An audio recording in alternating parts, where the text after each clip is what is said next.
షణమ్మా ఏం చేస్తున్నావు? హాయ్ అండి, అందరికీ వినాయక చవితి శుభాకాంక్షలు. చూసారా ఈ వినాయకుడు? పెట్టు నుంచి పెట్టి ఏం కాదు. ఈ వినాయకుడు నేనే చేశాను. నువ్వు భలే చేసావు. ఎలకి ఇది అయ్యి భలే ఎలకి తల ఉంది. కదలకు కదలకు చాలా బాగా చేసావమ్మ. గణేష్ చూడండి, మా షానమ్మ క్లేతో గణేష్ని చేసిందండి. ఏ ఓపక నన్ను క్లేతో వినాయకుడిని అయితే చేసిందండి. ఎంత బాగా చేసిందో కదా. నా షానమ్మ ఇలాగ బొమ్మలు చేయడంలో గ్రేట్ పాప ఏంటి నిజంగా. నా మన తల్లి ఏమో లెటర్స్ రాయడంలో గ్రేట్ కదా. మనం ఎలక నువ్వే చేసేవులే. చాలా బాగుంది షాను, వెరీ గుడ్. హలో ఎవ్రీవన్, అందరికీ నమస్తే. అందరు ఎలా ఉన్నారండి? బాగున్నారా? నేనైతే చాలా బాగున్నానండి. ఈరోజు ఈ వ్లాగ్లో మీరు ఏం చూస్తారంటే, నైట్ డిన్నర్ తర్వాత రేపు వినాయక చవితి కాబట్టి పూజ కోసం ముందు రోజు ఇంట్లో ఏమేం పనులు పూర్తి చేసుకున్నాను, ఎలా చేసుకున్నాను అన్నది ఈ వ్లాగ్లో అయితే మీకు చూపిస్తానండి. ఈవినింగ్ మా హస్బెండ్ ఆఫీస్ నుంచి వచ్చిన తర్వాత 6:30 ఆ టైంకి వర్షం తగ్గిందండి. ఇంకప్పుడు మేము బయటికి వెళ్ళాము. రేపు వినాయక చవితి కాబట్టి వినాయక చవితికి పత్రి అవి కొనుక్కుంటాం కదండి, అవి కొనుక్కోవడానికి అయితే వచ్చామన్నమాట. ఇక్కడ రకరకాల ఆకులు పువ్వులతో ఉన్న గడ్డి లాంటిది ఇస్తున్నారు కదండి, అది 120 రూపాయలు అనమాట. అయ్యి బాబోయ్, ఆ ఆకులకి 120 రూపాయలు అని అనిపించిందండి. ఇంకా అవి అయితే తీసుకుని మేమైతే ఇంటికి వచ్చేసి తర్వాత అయితే డిన్నర్ చేసేసామండి. డిన్నర్ చేసేసిన తర్వాత నేను త్వరగా పనులు అయితే మొదలు పెట్టాను. మేము డిన్నర్ ఎప్పుడు చాలా ఎర్లీగా చేస్తామండి. అంటే పిల్లలకి నేను 6:30 కల్లా అన్నం తినిపించేస్తాను. ఒకవేళ వాళ్ళకి ఏమన్నా క్లాసెస్ లాంటివి ఉంటే, లైక్ క్రికెట్ అనేసి కరాటే లాంటివి ఉంటే 7:30 లోపల వాళ్ళకి డిన్నర్ తినిపించడం అయితే కంప్లీట్ అయిపోతుంది. ఇంకా పిల్లలకి ఒక్కోసారి వాళ్ళే తింటారు కదండి. సో అప్పుడు మేము నలుగురు కూర్చుని అయితే తింటాము. ఒక్కొక్కసారి ఏమో నన్ను తినిపించమంటారు. వాళ్ళ మూడ్ అనమాట, వాళ్ళు తింటే తింటారు లేకపోతే లేదు. ఈ రోజైతే మాత్రం నలుగురు కూర్చునే తినేసామండి. ఇంకా డిన్నర్ అయ్యేసరికి 7:30 అయ్యింది. 7:30కి ఇంకా నేనైతే వరుసగా పనులు అయితే చేస్తున్నాను. ఈ రోజైతే నాకు మార్నింగ్ నుంచి ఎడిటింగ్ పనే సరిపోయిందండి. సో మార్నింగ్ నుంచి నేనైతే గిన్నెలు తోమలేదు. మొత్తం వంటగదిలో గిన్నెలన్నిటిని నా సింక్లోనే ఉన్నట్టు అనిపించింది. అన్ని గిన్నెలు అయితే ఈరోజు నేనైతే క్లీన్ చేశానండి. చాలా గిన్నెలు అయితే తోమాను. ఇంకోండి, ఫస్ట్ అయితే ఇంకా డిన్నర్ అవ్వగానే నేను గిన్నెలు తోమేసుకుంటే నాకు ఆ సింక్ అంతా ఖాళీ అయిపోతుంది కదా. సో ఇంకా నేను మిగతా పనులు అయితే పూర్తి చేసుకోవాలి అని అనుకుంటున్నాను. ఈ రోజైతే వీడియో షూటింగ్కి మా హస్బెండ్ నాకు చాలా హెల్ప్ చేశారండి. వీడియో షూటింగ్ అనే కాదు, రేపొద్దున్న వినాయక చవితి ఉంది కదండి. సో ఈరోజు నైట్ అయితే నేను చాలా పనులు అయితే చేసుకున్నాను. నేను చేసుకున్న పనుల కన్నా మా హస్బెండ్ నాకు చేసిన హెల్పే చాలా ఎక్కువండి. నాకు వీడియో షూటింగ్లో చాలా హెల్ప్ చేశారు. లేదు అంటే నేను ట్రైపాడ్ పెట్టుకుని వీడియో షూటింగ్ చేయాలంటే చాలా టైం పట్టేసేది.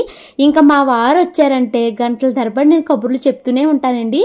తనతో మాట్లాడుకుంటూ అన్ని విషయాలు షేర్ చేసుకుంటూ నేనైతే గిన్నెలు తోమేశాను. మా హస్బెండ్ ఏమో టీవీలో సలార్ మూవీ అయితే పెట్టుకున్నారండి. అది చూస్తూ నాకైతే వీడియో షూటింగ్ చేస్తున్నారు. ఇంకా రూమ్లో చూసారా, పిల్లలు అయితే తెగ ఆటలాడుతున్నారు బొమ్మలను తీసుకుని. ఇంకా అక్కడ పిల్లలు ఆడుకుంటున్నారు. నేనైతే ఇంకా వంటగదిలో చాలా పని ఉందండి. ఆ పనులు పూర్తి చేయడానికి ముందు వాషింగ్ మిషన్లో అయితే బట్టలు వేస్తున్నాను. అవి కూడా నావేనండి, చాలా జతలు అయితే అయిపోయినాయి. సో నావి పిల్లలు యూనిఫామ్స్ ఉంటే అవి కలిపి అయితే వాషింగ్ మిషన్లో వేసేసాను. ఇందక్కడ గిన్నెలు తోమేశాను కదండి, చూసారు ఎన్ని గిన్నెలు వచ్చాయని. ఆ గిన్నెలు ఎంత బరువు ఉన్నాయో, మొత్తం వంటగదిలో గిన్నెలన్నీ దీంట్లోనే ఉన్నట్టున్నాయి.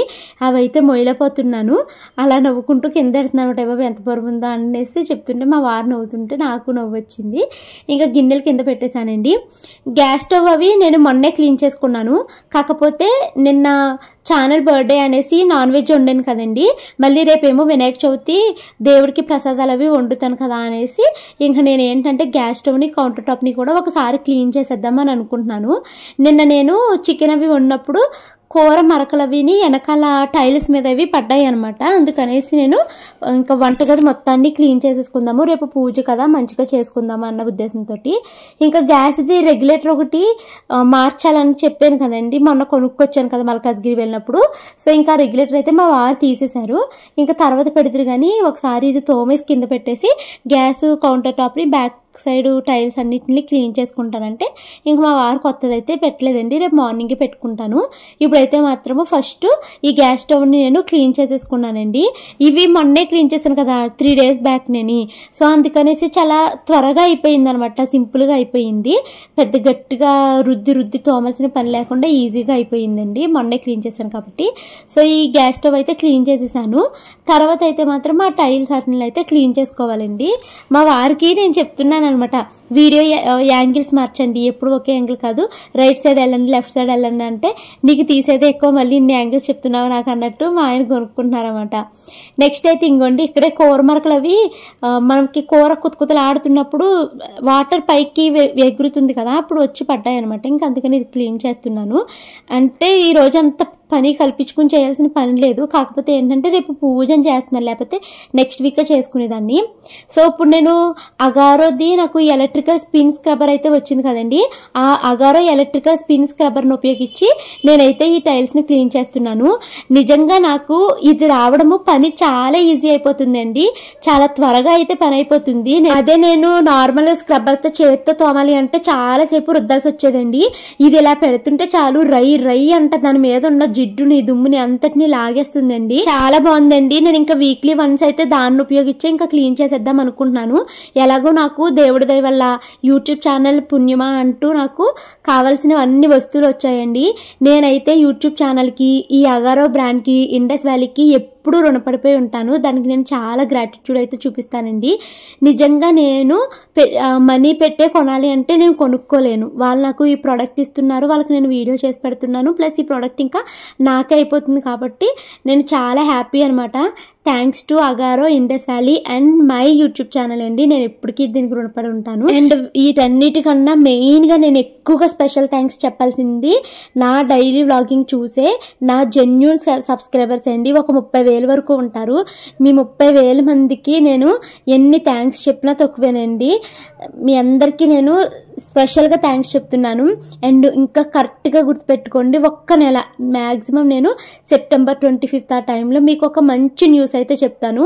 మీకు యూజ్ అవుతుంది అనుకుంటే మీరు కూడా పని చేద్దరు. కానీ నాకైతే అసలు ఎప్పుడెప్పుడు షేర్ చేద్దామా అని చూస్తున్నాను. అయితే దాంట్లో ఇంకా నేను చాలా తక్కువ స్టెప్స్ వెనకబడిపోయి ఉన్నానమాట. ఆ స్టెప్స్ని కూడా రీచ్ అయిపోతే నేను అందులో కూడా సక్సెస్ అయితే మీకు చెప్తాను. అది మీరు కూడా స్టార్ట్ చేద్దరుగానండి. నేను నా ఒక్కదానికి అవ్వాలి, నాకే అవ్వాలి అన్న పార్షాలిటీ ఉండదు. నాకు ఏదైనా తెలిస్తే నలుగురికి చెప్పాలి, వాళ్ళకి ఉపయోగపడాలి అనుకుంటున్నాను. సో నేను ఇంకొక కొన్ని డేస్ వెయిట్ చేయండి, మీకు ఒక మంచి న్యూస్ అయితే చెప్తాను. నా హ్యాపీనెస్తో పాటు మీకు ఉపయోగపడే ఒక న్యూస్ అయితే చెప్తాను. మేబీ ఇది చాలా మందికి తెలిసే ఉంటుందండి, కానీ ఇది నాకు చాలా కొత్త. ఇందులో కూడా నేను సక్సెస్ అయితేనే మీకు చెప్దాము అనుకుంటున్నాను. అండ్ నేను మీకు చెప్పడానికి ముందు నాకు కూడా దీని గురించి కొంచెం తెలుసుకున్నాక చెప్తే ఎవరైనా డౌట్స్ అడిగినా వాళ్ళకి హెల్ప్ అవుతుంది కదా అన్న ఉద్దేశంతో ప్రజెంట్ అయితే చెప్పట్లేదు. దానికోసం అలాగా నేను తెలుసుకుంటూ ఉంటున్నాను అనమాట. సో ఇప్పుడు అదేంటి భవానీ అని మాత్రం అడగండి, నేను ఇంకా పూర్తిగా ఇందులో సక్సెస్ అయ్యాకనే చెప్దామనేసి ఇప్పుడు వరకు ఎవరితో ఈ విషయాన్ని అయితే షేర్ చేసుకోలేదు. ఇంకైతే మాత్రం నేను అగారో ఎలక్ట్రికల్ స్పిన్ స్క్రబ్బర్తో ఇదంతా నేను క్లీన్ చేసేసాను కదండి. ఇంకా ఒక క్లాత్ తీసుకుని ఆ నురగంతటిని వైప్ చేసేస్తున్నాను. ఈ ప్రోడక్ట్ అయితే నిజంగా చాలా బాగుంది. మనకి 2000 రూపీస్ ఆ రేంజ్లో వస్తున్నట్టుందండి. నాకు రేట్ సరిగ్గా గుర్తుకు లేదు, నేనే బుక్ చేసుకున్నాను. వాళ్ళ తర్వాత నాకు అమౌంట్ ఇస్తారన్నమాట. అయితే నాకు రేట్ సరిగ్గా గుర్తుకు లేదు, మా వారు చేశారు. ఈ ప్రోడక్ట్ డీటెయిల్స్ అయితే కామెంట్లో పించేస్తానండి. దాని రేట్ ఎంత ఉంది, మనకి ఇది కొనుక్కోవాలా వద్దా అనేసి ఎవరైనా అనుకుంటే కనుక కొనుక్కోవాలనుకున్నా కూడా లింక్ అయితే నేను కామెంట్లో పించేస్తానండి, డిస్క్రిప్షన్లో కూడా ఇస్తాను. ఒకసారి వెళ్ళి చెక్ చేయండి. చూసారండి 5 నిమిషాలు 10 నిమిషాలు టైం పట్టినట్టుంది. మొత్తం ఇదంతా అయితే నేను క్లీన్ చేసేసాను. చాలా నీట్గా మెరిసిపోతుంది కదా. నిజంగా అసలు ఆ టైల్స్ని టచ్ చేస్తుంటే ఎంత స్మూత్గా అనిపిస్తున్నాయి అండి. మొన్నటి వరకు క్లాత్తో క్లీన్ చేస్తే గొర్రగా ఉండేదనమాట అది, ఇప్పుడైతే చాలా బాగుంది. ఇంకైతే మాత్రము నేను ఇగోండి బట్టలు అయితే ఆరేస్తున్నాను. ఇందాక వాషింగ్ మిషన్లో వేసాను కదా, ఈ బట్టలు అయిపోయినాయి. ఇంక ఈ బట్టలను అయితే ఆరేసేసుకోవాలి. యాక్చువల్లీ ఆఫ్టర్నూనే వేద్దాం అనుకున్నానండి, కానీ మబ్బేసేసి వర్షం వచ్చేసింది అనమాట. 6:30 ఆ టైంకి కొంచెం వర్షము తెరిపించింది. నేను 3 ఆ టైంకి వేద్దాం అనుకున్నాను. నిన్నంతా నాకు ఎడిటింగ్ పనే సరిపోయిందండి. నిన్న వ్లాగ్ కొంచెం పెద్దగా వచ్చింది, ప్లస్ ఎడిటింగ్ నేను లేట్గా స్టార్ట్ చేయడము, నాకు 1:30 వరకు ఎడిటింగ్ సరిపోయింది. ఆ తర్వాత డ్రెస్సుల ప్రమోషన్ దానికి వాయిస్ ఓవర్ అవి ఇవ్వలేదనేసి ఇంకా దాంతో కూర్చున్నాను. అలాగే లేట్ అయిపోయింది అనమాట. ఇంకా అందుకనేసి ఈరోజు బట్టలు ఉతకడం ఏంటి మిగతా పనులు అన్నీ చాలా లేట్గా అయినాయి. అయిపోయినాయి. ఇంకా డిన్నర్ తర్వాత అయితే మొదలెట్టామండి వ్లాగ్ని. మా వారైతే మాత్రం షూటింగ్లో చాలా హెల్ప్ చేస్తారు. లేదు అంటే మాత్రం నాకు ఇంకా చాలా టైం పట్టేసేది. ఎందుకంటే ఒక్కొక్క పనిని చేసుకుంటూ ఇవన్నీ షూటింగ్ చేసుకోవాలి, ట్రైపాడ్ని సెట్ చేయాలంటే చాలా టైం పట్టేసేది. సో మా హస్బెండ్ అయితే నాకు ఈ విషయంలో చాలా హెల్ప్ అయ్యారు ఈరోజు. ఇంకా రేపు పొద్దున్న వినాయక చవితి కాబట్టి వాచ్మెన్ అంకుల్ ఇవన్నీ క్లీన్ చేసుకుంటూ వచ్చేసారండి పైనుంచి. ఇంకా ఇక్కడ నీళ్ళు నిలిచిపోతే నేను చీపురుతో నీళ్ళన్నీ తుడిచేసుకుని ముగ్గులు అయితే వేసేసుకున్నాను. ఇంకా నేను వేసుకున్న తర్వాత మా పక్కింటి వాళ్ళు కూడా వేసేసుకున్నారన్నమాట. ఇంకా అది తర్వాత చూపిస్తానండి. ఇది ఇలా టచ్ చేసుకొని చూసుకుంటున్నాను, జిడ్డు మరకలు అన్నీ పోయి ఎంత స్మూత్గా చాలా బాగుంది. మా ఆయనతో అదే చెప్తున్నాను అనమాట నేను, ఎంత స్మూత్ ఉందో అనేసి. ఇంకా ఇప్పుడు ఇంట్లో గిన్నెలు తోమడం అయిపోయింది, బట్టలు ఆరడం అయిపోయింది, కిచెన్ క్లీనింగ్ అయిపోయింది కదండి. ఇప్పుడైతే మాత్రం నేను ఇల్లు మొత్తాన్ని సర్దేసుకుని ఒకసారి అయితే తుడిచేసుకుని మాప్ అయితే పెట్టేసుకోవాలండి. అయితే ఈరోజు వంటగది సర్దాను కదా, కింద చాలా దుమ్ము అయితే వచ్చింది. ఇంకా అగారో ఎలక్ట్రికల్ స్పిన్ మాప్ని యూజ్ చేస్తే మనకు అంత త్వరగా పోదు, ఎందుకంటే అది రెగ్యులర్ క్లీన్కి చాలా బాగా హెల్ప్ అవుతుంది. కానీ ఇంత దుమ్ము ఉన్నప్పుడు అయితే మాత్రము అందులో కొంచెం నీళ్ళు వేసుకుంటూ చేయాలంటే టైం పట్టేస్తుంది. సో అందుకనేసి నార్మల్ దాంతో మాప్ పెట్టేస్తాను.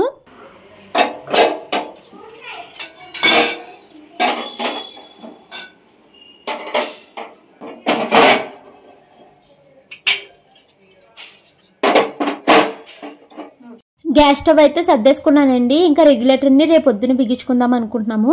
ఇప్పుడైతే ఇదంతా తుడుచుకుంటూ వచ్చి నేను దీనికి మాప్ అయితే పెట్టాలి. మా వంటగదిలో ఏంటంటే మొత్తం చెమాయింపు వచ్చేస్తుందండి, వర్షం పడుతుంది కదా. సో ఇంకా పెయింట్ ఇలాగా ఊడుతూ వచ్చేస్తుందండి.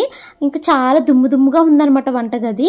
ఇంకా నార్మల్గా మాపింగ్ అయితే పెట్టేద్దాము ఒకసారి, మళ్ళీ రేపు మార్నింగ్ లెంగానే స్పిన్ మాప్తో పెట్టుకుందాము అనేసి అనుకుంటున్నాము. ఇంకైతే తుడుచుకుంటూ వస్తున్నానండి. వంటగది సర్దడం అయ్యింది. సో ఫస్ట్ అయితే ఇంకా వంటగదిని బయట వరకు తుడుచుకుని వచ్చేస్తాను. తర్వాత ఏంటంటే బెడ్రూమ్స్ సర్దాలి, హాల్ కూడా సర్దాలి. పిల్లలు ఇప్పుడు వరకు ఆడుకున్నారు, వాళ్ళు సర్దిన వరకు సర్దారు కానీ ఇంకా అలాగా ఇల్లు చిరాగ్గా ఉంటుందండి. సో మిగతాదంతా నేను సర్దుకోవాలి. ఇది చూసారంటే గోడలంతా ఇలాగా చెమాయింపు అయితే వచ్చేస్తుంది అనమాట. ఎప్పుడుదో పాతకాలం ఇల్లు కదా, 40 years అయిపోయిందంటండి అపార్ట్మెంట్ కట్టి. సో ఇంకా అందుకో ఏమో మరి చెమాయింపు అయితే వస్తుంది. ఇంకా వంటగది క్లీన్ చేసేసానండి. బెడ్రూమ్స్ క్లీన్ చేయడానికి ముందు ఫస్ట్ పిల్లో కవర్స్ ఇవన్నీ మార్చేస్తున్నాను, బెడ్షీట్ను కూడా మార్చేస్తున్నాను. ఎందుకంటే నేను ప్రతి పండగకి ముందు ఖచ్చితంగా బెడ్షీట్లు అయితే మార్చుకుంటానండి. నార్మల్గా కూడా 1 week ఒకసారి 10 days ఒకసారి మారుస్తాను. అండ్ మేము అసలు బెడ్ మీద పడుకోం కదండి, మాకేమి బెడ్ మీద ఉన్న బెడ్షీట్ అయితే అసలు మాసిపోదు అనమాట. కానీ ఇప్పుడు ఇంకా వర్షాలు పడుతున్నాయి కదండి, కింద పడుకుంటుంటే పిల్లలకి బాగా రొంపు చేసేస్తుంది. అందుకనేసి 2-3 days నుంచి మంచం మీదే పడుకుంటున్నాము. ఇంకా చలికాలం వచ్చిందంటే చలి వేసేసి అందరూ దగ్గర పడుకుంటారు కాబట్టి ఇది చిన్న మంచమైనా మాకు సరిపోతుందండి. అదే మాకు ఎండాకాలంలో అయితే చిన్న మంచం ఉడుకొచ్చేస్తుంది, ప్లేస్ ఇరికైపోయి సరిపోవట్లేదు. అందుకనేసి మేము కింద పడుకుంటాము. ఇంకొకటి నాకు బ్యాక్ పెయిన్ బాగా వచ్చేదండి. మను బ్రెస్ట్ మిల్క్ తాగుతున్న టైంలోని నేను 3.5 years ఇచ్చాను మనుకు మిల్క్. ఆ టైంలో నాకు బ్యాక్ పెయిన్, నడుము నొప్పి అయితే చాలా ఉండేదండి. అప్పుడు డాక్టర్ ఇంకా కింద పడుకోవడం అలవాటు చేసుకోండి, నడుము నొప్పి తగ్గుతుంది అన్నారు. ఇంకా కింద పడుకుంటే నాకు పెద్ద అసలు నడుము నొప్పి ఉండదండి. ఇప్పుడు నార్మల్గా మంచం మీద పడుకున్నాను అనుకోండి, మార్నింగ్ లేవగానే కాసేపు స్ట్రైట్గా కూర్చోలేను అనమాట, అంత నొప్పి వస్తుందండి నడుము. కానీ ఇప్పుడు నేను కింద పడుకోవడం ఎప్పుడైతే స్టార్ట్ చేసామో దగ్గర మేము 1.5 year నుంచి కిందే పడుకుంటున్నామండి. ఎప్పుడైనా మా హస్బెండ్ బయట డ్యూటీలకు వెళ్ళినప్పుడు నేను పిల్లలే ఉన్నప్పుడు బెడ్రూమ్లో పడుకుంటాను అనమాట. అప్పుడు మంచం మీద పడుకుంటాం ముగ్గురుమును, ఇంకా పక్కలవి అన్నీ వేయడం ఎందుకనేసి. అప్పుడు మంచం ముగ్గురికి కూడా సరిపోతుంది. అప్పుడు ఎక్కువసేపు మంచం మీద పడుకుంటే మళ్ళీ నడుము నొప్పి వస్తుంది. అదే కింద పడుకుంటే నడుము నొప్పి రాదండి. సో ఇంకా నడుము నొప్పికి ఇంకా బ్యాక్ స్ట్రెంత్ ఎక్సర్సైజెస్ చేయమన్నారు కానీ నేను ఏం చేయట్లేదు. ప్రస్తుతానికి నడుము నొప్పి లాంటివి ఏమీ లేవన్నమాట. ఇంకా అయితే మాత్రము ఇంకో ఇక్కడ చాలా దుమ్ముగా ఉంది కదండి, ఇంకా నేనైతే క్లీనింగ్ స్టార్ట్ చేశాను. ఇది మళ్ళీ సిలిండర్ తుప్పు కూడా వచ్చేసింది, పెయింట్ మొక్కల కింద వచ్చి పడిపోతుంది అనమాట, సిమెంట్. ఇంక ఇదైతే క్లీనింగ్ అయితే స్టార్ట్ చేస్తున్నాను. కానీ ఎంత నీరసం అనుకున్నారు, నాకు నిద్ర వచ్చేస్తుంది. ముందు రోజు రాత్రి 1 o'clock అయిపోయిందండి ఎడిటింగ్ అయ్యి పడుకునేసరికి. ఇంకా నిద్ర వచ్చేస్తుంది అన్నమాట, నేను చేయలేకపోతున్నాను శ్రీవారు అంటే మా వారు అన్నారు, నువ్వు ఇల్లు సర్దు, హాల్ అవి కొంచెం తుడిచిపెట్టు, నేనేమో మాపింగ్ పెట్టుకుంటూ వస్తానన్నారు. ఇంక నేనైతే ఇంక మాప్ ఏం పెట్టలేదండి. మొత్తం ఇల్లంతా మాపు మా హస్బెండే పెట్టుకుంటూ వచ్చారు. అప్పటికే నాకు చాలా నిద్ర వచ్చేస్తుంది. టైం 11 o'clock అయిపోయింది అనమాట. ఈ పిల్లలేమో పడుకోండి అంటే మీరు వస్తేనే పడుకుంటామంటారు, వీళ్ళు పడుకోరు. ఇంక నేనైతే మళ్ళీ మా ఆయనకి కొంచెం హెల్ప్ చేద్దాము అనేసి ఈ హాల్ అంతటినీ సర్దుకుని తుడుచుకుంటూ వస్తున్నానండి. ఆయన ఏమో నా వెనకాలే మాప్ పెట్టుకుంటూ వచ్చేస్తున్నారు అనమాట. ఇంకా అలా అయింది. ఇవన్నీ క్లీన్ చేయడం అయిన తర్వాత చేతులు అవి శుభ్రంగా కడుక్కుని రేపు ప్రసాదాల్లోకి అయితే నానబెట్టేసుకున్నానండి. శనగలు, పచ్చెనపప్పు, ఇంకేంటి పెసరపప్పు అయితే నానబెట్టుకున్నాను. ఇదిగోండి ఇల్లు అయితే శుభ్రంగా ఉంది. పిల్లలు ఇంకా షాను పడుకుంది కానీ మనం పడుకోలేదు. ఇల్లు అయితే మాత్రం ఇప్పుడు అద్దంలాగా మెరిసిపోతుందండి. చాలా నీట్గా ఉంది. ఇలాగా మళ్ళీ రేపు మార్నింగ్ పిల్లలు లేసే వరకు ఉంటుంది. పిల్లలు లేసిన తర్వాత మళ్ళీ మామూలు అయిపోతుంది అనమాట. ఇప్పుడైతే చాలా నీట్గా ఉంది. రేపు మార్నింగే లెగిసి ఒక్కసారి మళ్ళీ మాప్ పెట్టుకుంటే చాలా బాగుంటుంది. ఇంకా పూజకైతే అన్ని రేపు రెడీ చేసుకుంటాను. రేపు వ్లాగ్లో మా పూజ ఎలా జరిగింది ఏంటన్నది వస్తుందండి. సో వీడియో అయితే రేపు మీకు నచ్చుతుంది, స్కిప్ చేయకుండా చూడండి. అండ్ ఈరోజు ఈ వీడియో మీకు నచ్చిందా లేదో అయితే మాత్రం కామెంట్ చేయడం మర్చిపోద్దు. ఎంతమంది చివరి వరకు చూసారన్నది కూడా కామెంట్ చేయండి. ఇంకా మన ఛానల్లో ఎలాంటి వీడియోస్ వస్తే బాగుంటుంది అన్నది మీరైతే నాకు కామెంట్ చేయండి. అండ్ ఇంకా బడ్జెట్ వీడియో పెట్టవాక అని అడుగుతున్నారు, పెడతానండి. ఇంకా అవి నాకు నోట్ చేసుకోవాలి, అస్సలు ఖాళీ ఉండట్లేదండి. ఇంకొండి బయట అయితే ఇందాక ముగ్గు వేసుకున్నాను కదా, ఇంకా ఆరలేదు. రేపు పాలు వస్తాయండి. సో పాలు కోసం అయితే ఇలాగ కవర్ని డోర్కి అయితే హ్యాంగ్ చేసుకున్నాను.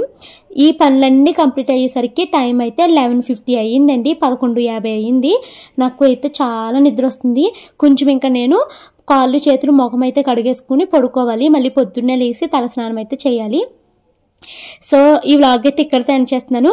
ఈ వీడియో నచ్చితే లైక్ చేసి కామెంట్ చేయడం అస్సలు మర్చిపోవద్దు. Thank you so much for watching this video. Bye bye.